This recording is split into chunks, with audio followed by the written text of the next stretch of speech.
दशम स्कंद द्वारिका लीला सप्तषष्टितम अध्याय श्री शुकवाच कहती शुक मुनिवर शुण परीक्ष दंडधर शोणित पुरे महावीर तनुज बलिर कुमर सत्य कुमर मध्य ज्येष्ठ तामस भावे महादुष्ट तपे से ईश्वर को ध्याई बरे सहस्रे भुज पाई निज सहस्र भुज बले युद्धे भ्रमिला मही तले देखी तार शस्त्र भुज युद्धे हारिले सर्वराज युद्ध न पाई मनस्तापे मिलिला ईश्वर समीपे मृदंग पांच सत कंदे दिव्य तांडव अनुबंदे तोशिला भवानी शंकर प्रसन्न होई शूलधर बोइले बर माग तुई तोते प्रसन्न हेली मोई शुणी सम्रमे महावीर रत्न मुकुट अच्छी शिर से शिरहर पादे पड़ी बोलइबे निकर जोड़ी नमई प्रभुर चरण अनादि परम कारण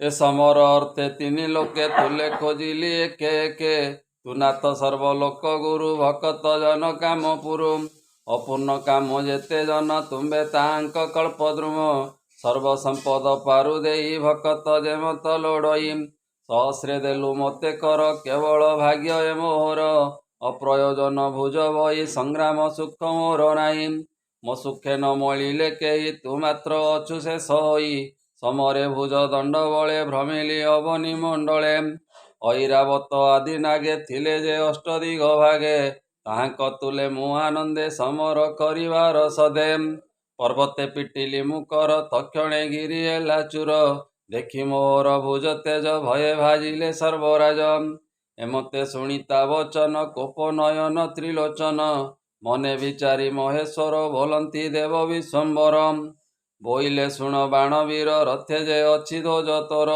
तार पताका जेतेबेले छिड़ी पड़िब भूमि तले ए भुज गर्भ नासिबारे रिपु मिलिबे तोर पुरे सेबेले तार तुले रण करिबु शुण वीर राण हेमंते हरि वाक्य शुणी आनंद मने वीरमणि नित्य चिंतई हर कथा केमंते जीव भुज व्यथा चिंतई निज वीर्यनाश कुमति कूल काल पाश शुण राजन चित्र कथा उषा नाम रेता दुहिताम अति सुंदर रूप राशि किय वा कहिबा प्रशंसी ताहार कन्या काल जानी निरोध कला नुपमणि अति दुर्गम पुर करी निरोध निवेशी पाहारी नर किन्नरे अगोचर एमंत करी कन्यापुरम उत्तम कूले बर करी विवाह देवही कुमारी एमते थोई यत्न करी एवे ओ शुण दंडधारी से कन्या रात्रे निद्रा काले स्वप्ने मिलिला कांत मेले प्रद्युम्न पुत्र तुले रमी प्रलापे कला शोक ध्वनि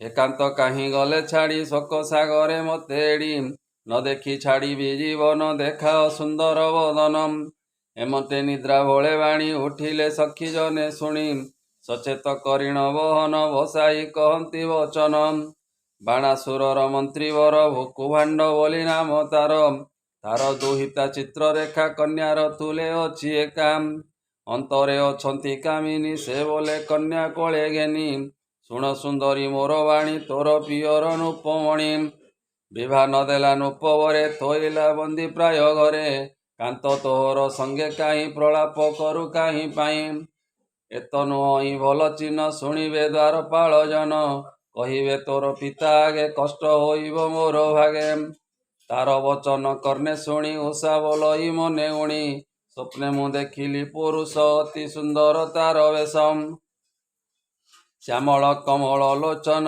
सुंदर शशांक वदन हेमंते निद्रा भोले वाणी उषा कई मने गुणी से मोर चुंबिला वदन निबिड़े कला लिंगन शोक सागरे मते थोई तक्षणे गला से पलाई जेबे न देखे ता वदन निश्चय छाड़िबी जीवन हेमत कन्या बोल शुणी से चित्र रेखा बोले वाणी हर से धरी कन्या कर बोल चित्त स्थिर कर मोहर सिद्ध विद्या अच्छी प्रत्यक्ष देख कम लाखी चित्रे लेखिबी सर्वजन तोहर कांत रूप चिन्ह काहाकू देवी तोते आनी शोक न कर सुलक्षणी हेमत कही चंद्रमुखी चित्रे त्रैलोक्य जन लेखी देव गंधर्व सिद्धगण गुह्यक किन्नर चारणम असुर विद्याधर यक्ष दानव मानव प्रत्यक्ष मनुष्य मध्य कृष्ण वंशे देवे उपपूजिछंती अंशे वसुदेव को पटे देखी ता देखी उषा अधमुखी ଶୁଣି ଦେଖିଲା କୃଷ୍ଣ ରାମ ଯେ ରୂପେ ନାହିଁ ଅନୁପମ।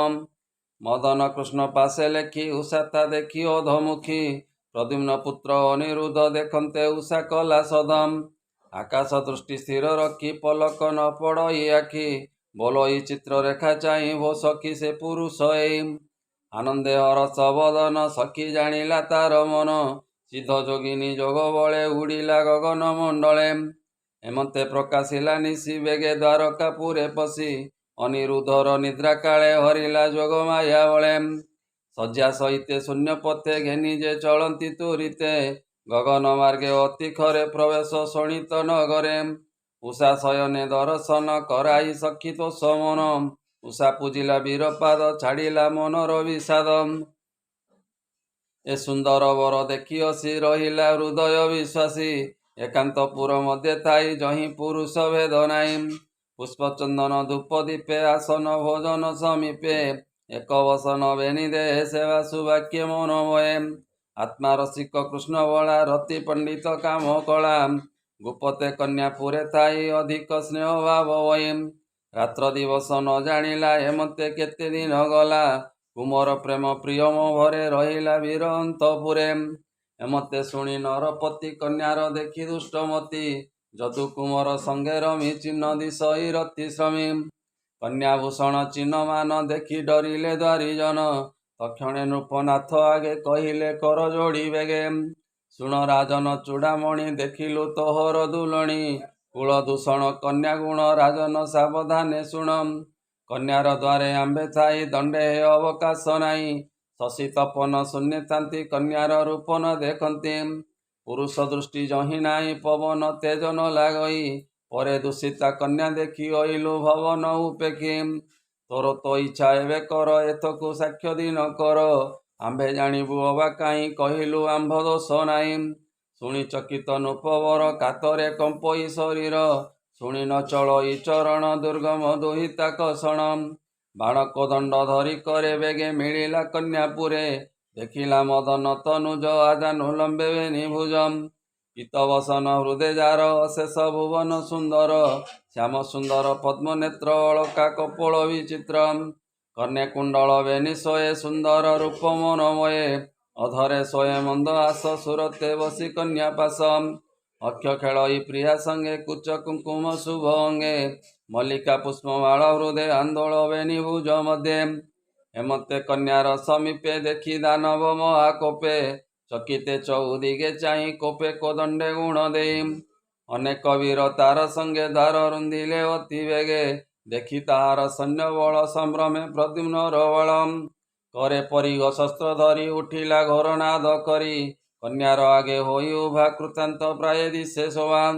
ଧରିବା ସେ ଚାରିଦିଗେ ବୀରେ ଯେ ଥିଲେ ଦ୍ୱାର ଲାଗେ। ପରିଘ ପ୍ରହାରେ ବିନାଶୀ ସିଂହ ଦେଶନେ ପଶୁଗ୍ରାସୀ। ପରିଘ ଘାତେ ବଜ୍ର ପ୍ରାୟ ଜୀବନ ନାସିଲେ ଥୋକାଏ।